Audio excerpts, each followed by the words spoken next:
Friends and welcome दोस्तों, विशेष ज्ञान for success यानी कि ई एडिफिकेशन में आपका स्वागत है। दोस्तों मैं आपके समक्ष फिर से उपस्थित हूँ एक नए वीडियो में नए टॉपिक के साथ। और आज का जो टॉपिक है न्यूमरोलॉजी यानी कि अंक शास्त्र से रिलेटेड है। और इस टॉपिक का नाम है history and evolution of numerology in the world wide, यानी कि विश्व में न्यूमरोलॉजी का क्या इतिहास है और कैसे डे बाई डे और ईयर बाई ईयर कैसे ये बढ़ते गया हमारे लाइफ में, हमारे हिस्ट्री में, उसी से रिलेटेड है आज का वीडियो।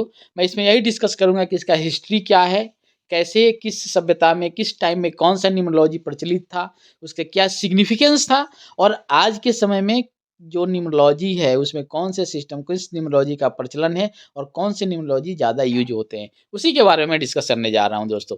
इससे पहले मैं आपको रिमाइंड करा देना चाहता हूं कि न्यूमरोलॉजी से रिलेटेड मैंने कई वीडियो बेसिक से जो है उनको अपलोड किया है और वीडियो के फॉर्म में अपडेट किया है।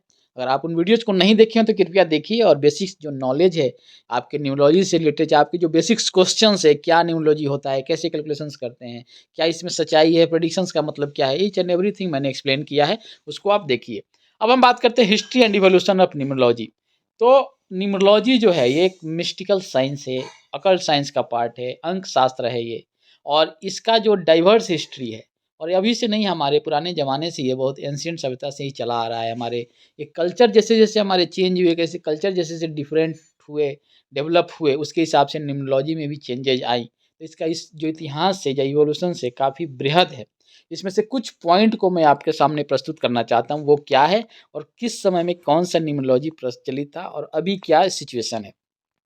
तो पहला अगर हम बात करें एंशिएंट सिविलाइजेशन, एंशिएंट सिविलाइजेशन क्या है, ये न्यूमरोलॉजी का रूट्स जो है एंशिएंट सिविलाइजेशन से हम मानते हैं कि शुरू हुआ है। और इसका प्रैक्टिस प्रैक्टिस लोग करते थे, जैसे मेसोपोटामिया, इजिप्ट, चाइना, इंडिया। वो एंशिएंट कल्चर में क्या होता था, न्यूमरोलॉजी का यूज किसी न किसी सिंबल या किसी न किसी फॉर्म में होता था। उसके बाद पाइथागोरियन न्यूमरोलॉजी है जो 6th सेंचुरी में ये चीज़ें शुरू हुई, यानी कि पाइथागोरियन जो एरा था वो 570 से 499 बीसी का एरा था। उस समय पाइथागोरियन का भी न्यूमरोलॉजी बहुत फेमस है और आज भी पाइथागोरियन न्यूमरोलॉजी जो है बहुत ही प्रचलित है। उसके बाद है कैलेडियन न्यूमरोलॉजी, इसको बेबीलोन या मेसोपोटामिया वाले जो समय थे, लोकेशन थे, वहाँ पे इनका ही प्रचलन है। कैलेडियन न्यूमरोलॉजी क्या associated with the ancient Chaldeans और Babylon is another ancient system, इसको अनदर एंशिएंट सिस्टम बोलते हैं। Chaldean they are known for their contribution to astrology and Chaldean numerology assign a specific numerical value to letters. इसमें क्या होता है, जैसे आपका पाइथागोरियन न्यूमरोलॉजी है, कैलेडियन न्यूमरोलॉजी है, इसमें हर लेटर का एक नंबर है और उस नंबर के कम्बिनेशंस को स्टडी किया जाता है। अगर आपके नंबर, नाम में जो कुछ लेटर्स हैं या अल्फ़ाबेट्स हैं, उसको नंबर से असाइन करके उसके मीनिंग को नंबर के में कन्वर्ट करके उसके एट्रीब्यूट्स को रीड किया जाता है, कैलकुलेट किया जाता है। ये कैलेडियन न्यूमरोलॉजी का कॉन्सेप्ट है और पाइथागोरियन का। अब हम बात करते हैं चाइनीज न्यूमरोलॉजी। चाइनीज न्यूमरोलॉजी बहुत ही फेमस न्यूमरोलॉजी है और चाइनीज न्यूमरोलॉजी है deep historical roots with believes in lucky and unlucky number. Lucky unlucky number का कंसेप्ट चाइनीज न्यूमरोलॉजी में बहुत ज़्यादा फेमस है।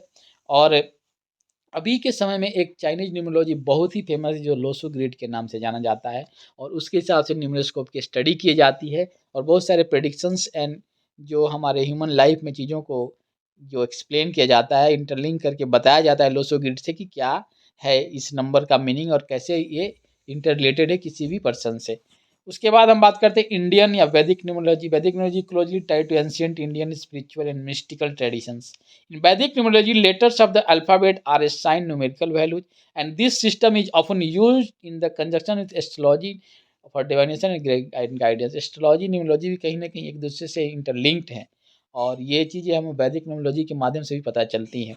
उसके बाद हम बात करते हैं मेडिएवल एंड रेनेसेंस यूरोप। इसमें जो न्यूमरोलॉजी फेमस था वो भी अलग अलग थे, अलग अलग विद्वानों ने अपना अपना जो कंसेप्ट दिया था उसके बेसिस पे न्यूमरोलॉजी का यूज होता था। उसके बाद हम बात करते हैं 19th एंड 20th सेंचुरी में। 19th एंड 20th सेंचुरी में जो न्यूमरोलॉजी फेमस है, पाइथागोरियन, कैलेडियन, ये न्यूमरोलॉजी काफ़ी फेमस है वर्ल्ड वाइड। अगर हम बात करें एशियन कंट्री में, एशियन कंट्री जैसे इंडिया, चाइना, इराक, ईरान, ये सब जो चीज़ें हैं यहाँ पे क्या है, यहाँ पे कैलेडियन न्यूमरोलॉजी काफ़ी फेमस है। लोसो ग्रिड भी काफ़ी फेमस है, लेकिन वेस्टर्न में पाइथागोरियन न्यूमरोलॉजी जो है वो काफ़ी फेमस है, उसको जनरली लोग यूज करते हैं न्यूमरोलॉजी यानी कैलकुलेशंस के लिए। उसका मॉडर्न वेरिएशंस भी बहुत सारे होते रहे, जैसे इसमें आपको कबाला न्यूमरोलॉजी भी इसमें आ जाता है। उसके बाद हम बात करें तो जो हमारी न्यूमरोलॉजी जो अपन प्रैक्टिस है, जो form of divination, self discovery, guidance और पर्सनल प्रोफेशनल मैटर्स के बारे में जो चीज़ें हैं, एंजल नंबर्स लाइक चीज़ें जो इंक्लूड हुई मॉडर्न वेरिएशंस के फॉर्म में। तो ये है न्यूमरोलॉजी के कुछ ये। अब उसके बाद मेडिएवल नेशंस यूरोप के बारे में मैंने एक्सप्लेन किया। तो ऐसे आप देख सकते हैं कि जो न्यूमरोलॉजी की जो चीज़ें हैं कैसे कैसे टाइम टू टाइम आती गई, ऐड होती गई, कल्चर चेंज हो गया, सप्ताह चेंज हुआ, टाइम चेंज हुआ, लोकेशन चेंज हुआ, उसके हिसाब से न्यूमरोलॉजी में भी चेंजेज हुई टाइम टू टाइम। और ये आज भी बहुत फेमस है। आज की जो फेमस न्यूमरोलॉजी है उसको मैंने भी बताया कि कैलेडियन, लोसोग्रिड, पाइथागोरियन, ये न्यूमरोलॉजी क्या है, ये फेमस न्यूमरोलॉजी है। वैदिक न्यूमरोलॉजी, इंडिया जो वैदिक न्यूमरोलॉजी वो भी बहुत फेमस है। तो ये कुछ जो हिस्ट्री और इवोल्यूशन की हम बात करें जो न्यूमरोलॉजी से रिलेटेड है जिसको मैंने एक्सप्लेन किया। अगर मैं इसको कंक्लूड करूँ तो कहने का मतलब ये है कि न्यूमरोलॉजी जो है इसका हिस्टोरिकल बैकग्राउंड और कल्चरल सिग्निफिकेंस है, लेकिन इसका कोई एम्पिरिकल साइंटिफिक एविडेंस नहीं है, इसलिए इसको स्यूडो साइंस के नाम से भी जाना जाता है। कोई और जैसे साइंस में क्या है, जब तक जो तुमको प्रूफ नहीं मिलेगा, उसके लॉजिक नहीं होंगे, उस चीज़ें सत्यापित नहीं होगी, उसको हम जनरली नहीं मानते, वो साइंस का पार्ट होता है। लेकिन इसमें ज़्यादातर चीज़ें एम्पिरिकल रूप से प्रूफ नहीं है, उसके साक्ष्य नहीं मिलते हैं, इसलिए इसको स्यूडो साइंस या ऑकल्ट साइंस के नाम से भी जाना जाता है। लेकिन कैसे इवॉल्व हुआ न्यूमरोलॉजी, फाइनली क्या है, हर नंबर से का एक मीनिंग है, हर नंबर की एक एनर्जी है, हर नंबर का एक वाइब्रेशंस है।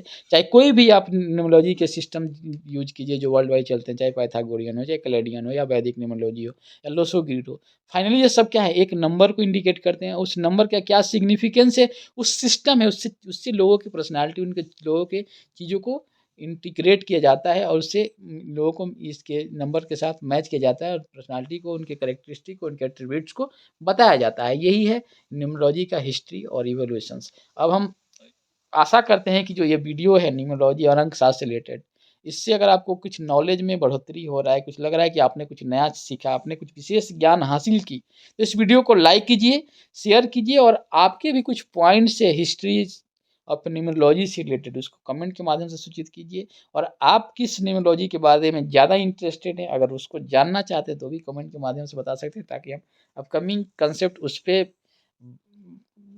डिवोट करें और वीडियो बनाकर अपलोड करें। दोस्तों मिलते हैं आपसे नए वीडियो में नए टॉपिक के साथ। अब तक खुश रहिए, मुस्कुराते रहिए और पॉजिटिव एनर्जी के साथ काम कीजिए, ताकि अपने गोल को और अपने लक्ष्य को सही समय पर पा सकें। थैंक यू दोस्तों।